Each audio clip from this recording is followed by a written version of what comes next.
Mallín Ahogado. Allí está un colega, un amigo, Nicolás Gil, que es periodista, es comunicador, pero sobre todo es un vecino de esta zona con quien he intercambiado mensajes en los últimos días.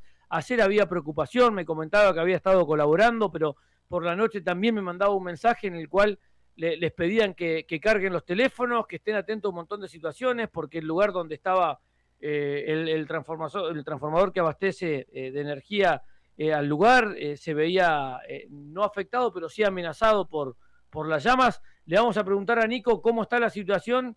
Primero le agradecemos y nos alegramos de poder escucharlo y charlar con él. Hola Nico, querido. Checho te saluda, ¿cómo te va? Checho, ¿cómo estás? Todo bien, Nico. ¿Cómo estás vos?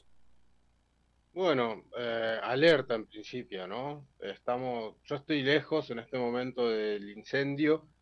El incendio está a unos 30 kilómetros de acá de Mallín, pero bueno, siempre alertas, ¿no? Mucha gente yendo desde acá, desde Mallín, a combatir. Como decía, yo estuve ayer ayudando a llenar tanques de agua, reservorios, ayudando a cargar los camiones de bomberos. Y hay mucha gente que está yendo para allá todo el tiempo con sus vehículos, con sus tanques, eh, con sus herramientas, para sumarse también a las brigadas de las distintas instituciones, ¿no? En este momento se sigue trabajando allá, eh, pero también hay que estar alertas acá en esta parte, que es la zona que sufrió el incendio el año pasado, ¿no? Claro. Eh, Justamente te iba a decir eso, Nico. Hace exactamente un año charlamos y me contaste que el fuego llegó a 10 metros de tu casa. Y hoy, si bien lo tenés a 30 kilómetros, el recuerdo de lo que sucedió está a nada, está a 360 días, ¿no? El recuerdo de lo que pasó. sí, sí, es muy tremendo, es muy, no sé, es difícil de explicar, ¿viste? Porque genera una angustia que al mismo tiempo no permite que uno se paralice, hay que estar así, alertas. Yo y muchos vecinos, mira, te voy a mostrar cómo está la camioneta hoy, Sí, por favor. no sé si se ve aquí, A ver, la no camioneta. se ve ahí se ve la caja, claro. Tenés un tanque en la caja. Claro, un tanque, la motobomba y tengo en la parte de atrás de la camioneta mangas de esas mangueras que usan los bomberos, son unas mangueras de tela, tengo un mameluco ignífugo, machete, todo cargado por si tengo que salir. Estamos comunicados también con vecinos que por ahí no nos conocemos en persona, pero que estamos comunicados para salir en cualquier momento que haga falta. Eh, Porque bueno, es una zona en la que puede pasar cualquier cosa en cualquier momento, ¿no? Es difícil porque, nada, es el momento del año que quizás se espera siempre, porque bueno, es cuando podés disfrutar del agua, podés disfrutar de distintos lugares, pero que al mismo tiempo no podés disfrutar demasiado porque estás atento a esto. Además, bueno, durante el año no Claro. nevó nada, llovió un poco, pero no mucho, y entonces vos ves las montañas y casi no tienen nieve, que son los glaciares, que eran los glaciares eternos hace 15, 20 años, y hoy ya no son glaciares eternos. Desde más o menos el 22 de diciembre las temperaturas no bajan de 30 grados, eh, y, y el 24 a la noche o el 31 estábamos todos como eh, más, más que pensar en disfrutar y de celebrar, estábamos pensando que a nadie se le ocurra hacer un fuego que se vaya. Y qué sé yo, con esto de, sí, nos gusta hacer asados a muchos, pero ya no se puede ni en lugares permitidos. El día que arrancó el fuego en Puerto Patriada, había el SPLIF, el Servicio Provincial de Manejo del Fuego en áreas, en bosques, emitió un comunicado que estaba prohibido hacer fuego incluso en lugares permitidos. Claro. Eh, y en Puerto Patriá estaba todo explotado de gente, ¿no? En Puerto Patriá había, no sé, unas 500 personas en una playa que tiene 500 metros de extensión, no es que es un lugar gigante. Eh, y cuando hubo que evacuar, alguna gente pudo salir rápido, pero otra gente no podía salir. En un momento el fuego estaba de los dos lados de un camino que es re precario, un camino de tierra que está bastante mal, las condiciones del camino son malas, y había fuego de los dos lados y hubo gente que metió los vehículos con las ruedas al agua y se quedó ahí hasta las 2 de la mañana que pudieron salir. Y eso fue el primer día. Después de eso, todo fue peor. Eh, porque está todo muy seco, hace mucho calor, eh, y algo que es fundamental es que no hay recursos. No hay recursos ni de provincia ni de nación. Ya el año pasado Adorni había dicho que bueno, que las tierras quemadas ya no tenían prohibición para ser vendidas. Y yo no digo que haya sido alguien, no tengo pruebas para decir nada, digamos, pero hay como muchas políticas públicas que uno dice, por ahí las políticas públicas estas no existen, pero si no existen, existen. Cuando vos decidís no mandar plata para bomberos o no mandar plata para el SPLIF, en este caso, que combate el fuego, o decidís que las tierras quemadas pueden ser vendidas y usadas para otra cosa, estás tomando decisiones. Yo creo en un Estado grande siempre y creo que el Estado en este caso está haciendo otros negocios que no son eh, cuidar a la gente que vive en Argentina. Y algo que hablábamos también hace un año era la importancia de las políticas públicas y que el actual presidente había dicho en su momento que, que bueno, que la gente iba a tener que autogestionarse sus necesidades. Y autogestionarse sus necesidades es ver cómo resolver las cuestiones de salud, porque se va a desfinanciar la salud pública, ver cómo resolvés la educación, ver cómo resolvés el problema de las rutas que están detonadas todas por falta de mantenimiento, y ver cómo haces para apagar un fuego. Eso también es una política pública que no existe. No estoy diciendo con esto que las instituciones que se dedican al manejo del fuego en este momento no estén poniendo todo. Sí, están poniendo todo, están poniendo lo que hay. Y también la gente que vive acá es consciente de eso y por eso vos ves por todos lados todas las camionetas que hay, todas o la gran mayoría de la gente que vive acá tienen un tótem cargado en la caja con una motobomba o solo el tótem, porque armar una motobomba es un montón de plata. Entonces, bueno, se consigue una motobomba en el lugar, se lleva el tótem, que también es re importante. Eh, y bueno, y estamos en esa, medio autogestionándonos cómo salvar un bosque que tiene un montón de años ese bosque, un montón de vida, o que tenía hasta hace unos días. Y eso es bastante desesperante también. Nico, hablábamos recién que pasó un año y está claro que en este año no hubo ninguna política para prevenir ni para evitar que si pasaba lo que hablabas recién, ¿no? Esto que se pueda vender y se pueda hacer un montón de cosas. ¿Cómo fue este año para vos después del susto del año pasado y ver esto ahora? Porque hay un montón de vecinos que están pasando lo que te pasó a vos el año pasado.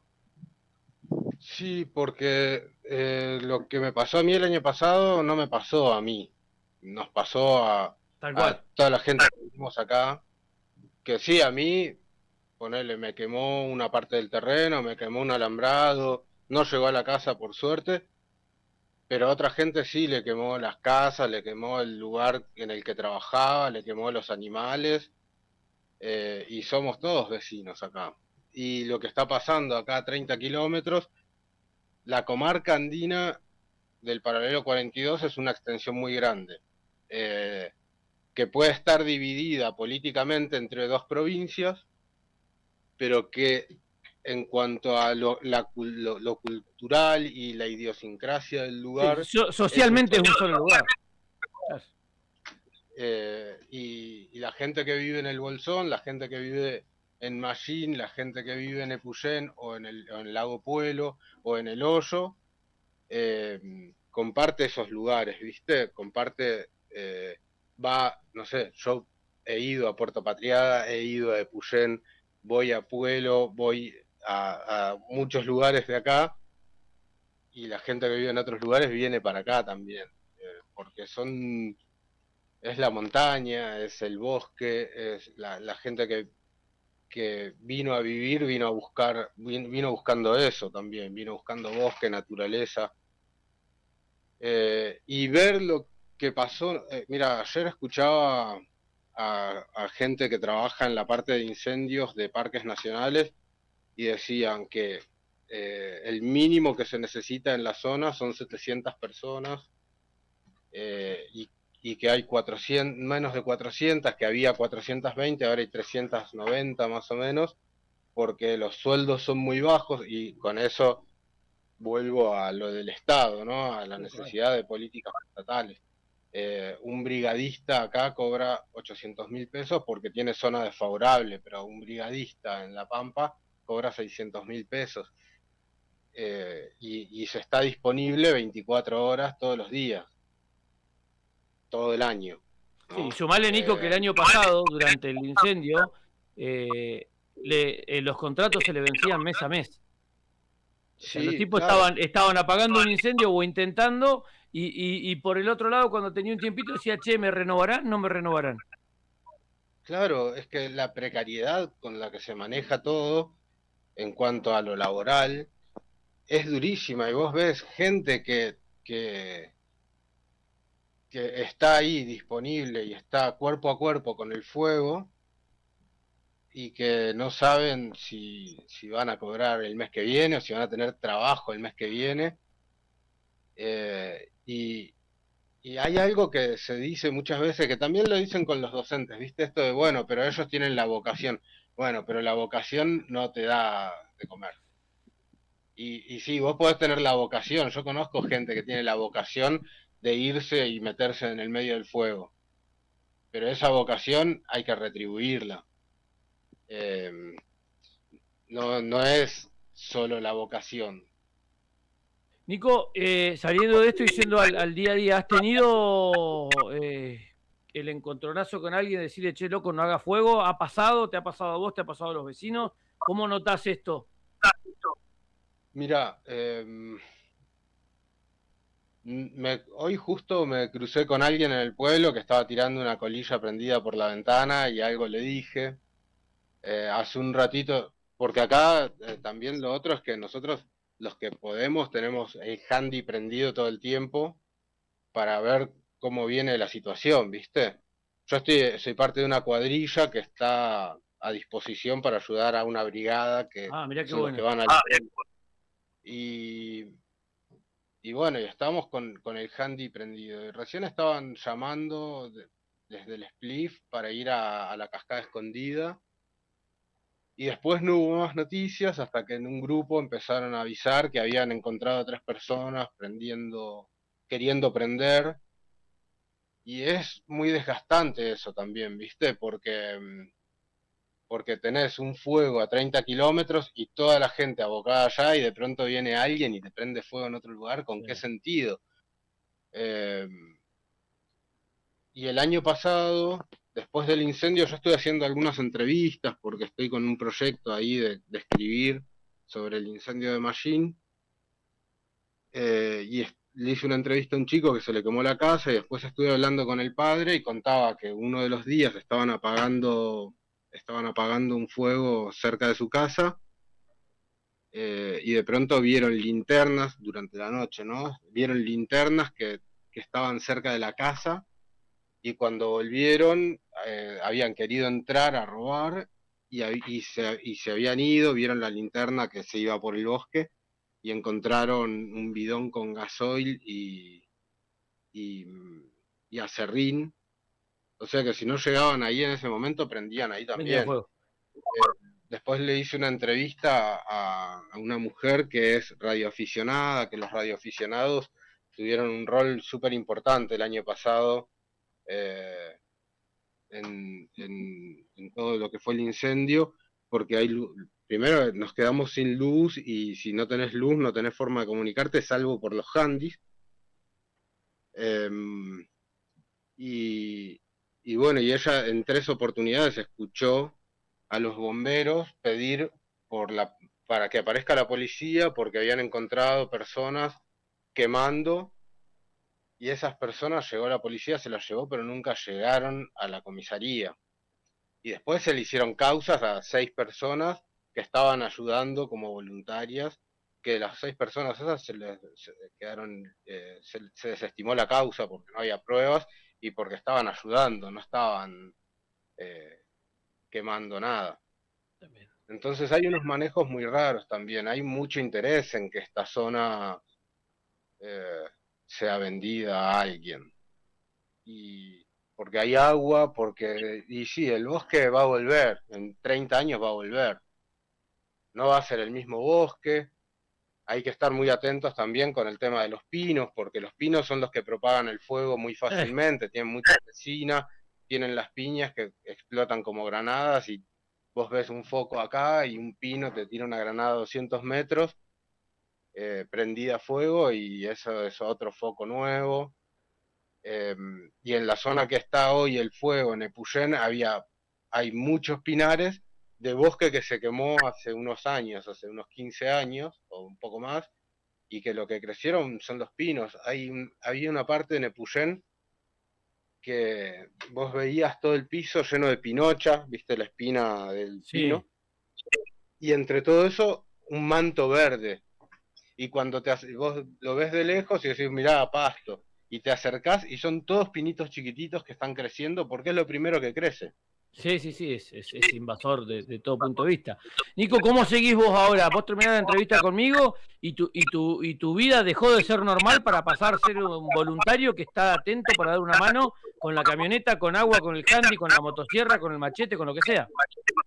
Sí, sí, porque yo ahora tengo un montón de tareas que hacer acá. Tengo, no sé, desde empezar a limpiar, cortar el pasto. El año pasado la casa se salvó porque había cortado el pasto unos días antes y sirvió de cortafuego.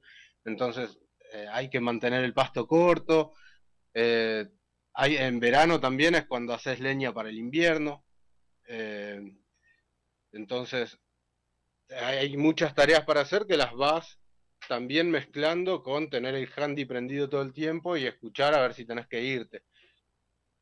Eh, y es un poco de eso, ¿viste? Ir mezclando, ir mechando las tareas cotidianas de vivir en la montaña con eh, algo que es circunstancial como el fuego, que cada vez son más las circunstancias de fuego, eh, y que bueno, que son las cosas que tocan hacer hoy. Yo ayer cuando estaba eh, en Rincón de Lobos, hay una parte que, bueno, nosotros veíamos unos focos arriba nuestro, a unos 40 metros arriba nuestro, y cargábamos los tanques del camión de bomberos, y yo charlaba con ellos, y bueno, y el jefe de ese escuadrón me decía que había una parte que estaba bastante bien, pero había otra parte que estaba más lento, que no se podía llegar con agua y que la gente que estaba trabajando ahí era de San Luis o de otras provincias y que no conocían el terreno y eso, si bien la gente que viene de esos lugares trabaja muy bien, no conoce el terreno. Entonces necesitas también ir mezclando la gente que trabaja. Eh, y, y, y bueno, y estábamos en esa y en un momento avisaron que había un fuego en el callejón donde vive mi vieja. Y bueno, y fue como, bueno, terminamos de hacer esto y arrancamos para allá y se había quemado una casa en circunstancias bastante extrañas, que bueno, la policía ya va a determinar, estuvieron ahí haciendo pericias, eh, pero es como, bueno, sí, yo estoy allá, a 30 kilómetros, que no es tan lejos, pero tengo que estar atento a lo que pasa acá también. Por eso, porque no sabes si se va a prender fuego un lugar, si hay un descuido y a alguien se le va un fuego. Está prohibido hacer fuego en toda la Patagonia y de pronto encontrás gente que viene de turista y se quiere hacer un asadito al costado del lago y está prohibido. Y ayer encontraron unos pibes en Bariloche haciendo un fuego para calentar agua para el mate y está prohibido y es un bajón, porque yo no es que estoy en contra del turismo, pero hay que ser conscientes del lugar. Si no se puede, no se puede. Y se está quemando acá, se está quemando en el Parque Los Alerces, se está quemando en Cholila, arrancó antes que este fuego de Patriada, pero también se estaba quemando ahí creo que en algún lugar de Siete Lagos, estuve leyendo, hoy veía en Pegüeña que hubo tormenta eléctrica, también hubo una columna de humo que, bueno, ya estaban trabajando los aviones, y es como muy desesperante ver que en todos lados se está prendiendo fuego y que desde el Estado, la gente que hoy está en el gobierno está mirando a cualquier lugar y está, no sé, haciendo otras cosas y que no les importa demasiado. Yo no creo que hay gobiernos nacionales que piensan un poco más en lo federal. Yo creo que este gobierno no piensa demasiado en el federalismo. Y lo que veo es que nos gobierna gente que nunca salió de Capital Federal, salvo para ir al exterior, y que se mira más para afuera que para adentro. Y se habla de las provincias como si fuese el interior, y en realidad no es el interior, es el país completo. El interior, que vos dónde estás. ¿En qué lugar estás? Tal cual. Es todo un mismo país.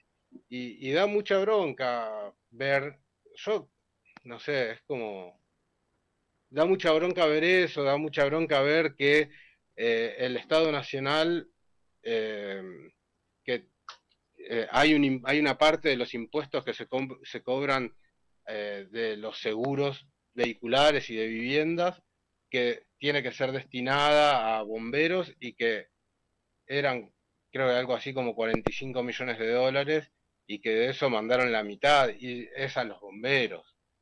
O sea, dale, todo vas a achicar, todo. Pero bueno, es lo que prometieron, la gente lo votó y por ahí no eran muy conscientes de lo que implica el recorte del Estado.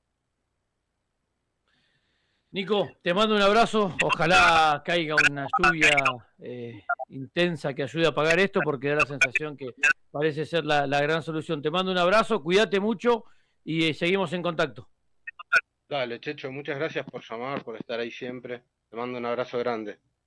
Nicolás Gildeger, amigo, periodista que está trabajando y que está viviendo allí en Mallín Ahogado, atento a las tareas diarias del lugar en el que vive. Como él decía, es el momento en el que tengo que cortar leña para pasar el invierno, es el momento en el que tengo que cortar el pasto para que sirva de cortafuego. De hecho, cortar el pasto el año pasado fue lo que evitó que el fuego se meta en su terreno. De hecho, se metió, pero no llegó a la casa. Viajando 30 kilómetros con su bomba de agua y con su tanque y su camioneta, sus machetes, su motosierra para dar una mano, pero con un oído en la radio en el cual le avisaban que cerca de la casa de la mamá se estaba desatando un foco de incendio y tener que pegar la vuelta. Bueno, así están viviendo nuestros amigos, nuestros compatriotas argentinos que eligieron vivir ahí y que se las están arreglando solitos para combatir este incendio. Ya venimos.